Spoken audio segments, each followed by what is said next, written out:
வணக்கம். நான் உங்கள் ஜெயா. இன்றைக்கி நம்ம இந்த வீடியோவில் ஔவையாரை பற்றி பார்க்கலாம் வாங்க.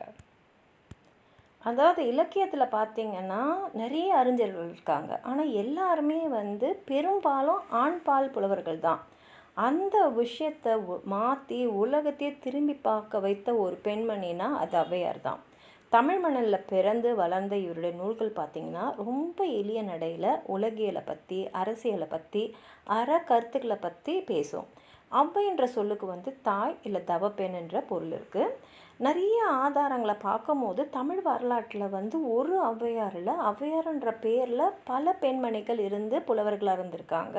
அதாவது சங்க காலத்தில், நாயன்மார் காலத்தில், கம்பர் காலத்தில், பிற்காலத்தில் பல காலகட்டத்தில் பல ஔவையார்கள் இருந்திருக்காங்கன்ற குறிப்பு நமக்கு இருக்குது. நமக்கு தெரிஞ்ச வரைக்கும் முதல் ஔவையார்ன்றவங்க கடை சங்க காலத்தை சேர்ந்தவர்.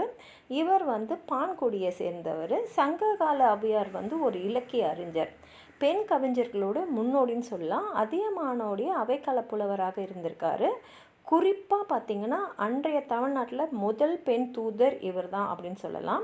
இவர் சங்க இலக்கியத்தில் 51 பாடல்களை பாடியிருக்காரு. அந்த 59 பாடல்களில் 26 அகப்பாடல்கள், 33 புறப்பாடல்கள், இலக்கியங்களும் நிறைய எழுதியிருக்காரு. இவரை பற்றி இன்னும் ஏதாவது சொல்லணும்னு நினச்சிங்கன்னா கீழே இருக்கிற கமெண்ட் பாக்ஸில் எழுதுங்க. இந்த வீடியோவை லைக் பண்ணுங்கள், உங்கள் ஃப்ரெண்ட்ஸோடு ஷேர் பண்ணுங்கள். சப்ஸ்கிரைப் பண்ணாதவங்களாம் ப்ளீஸ் சப்ஸ்கிரைப் பண்ணி சப்போர்ட் பண்ணுங்கள். இந்த வீடியோவையும் ஹைப் பண்ணுங்கள். அப்போ தான் நிறைய பேர் இந்த வீடியோவை பார்ப்பாங்க. நன்றி.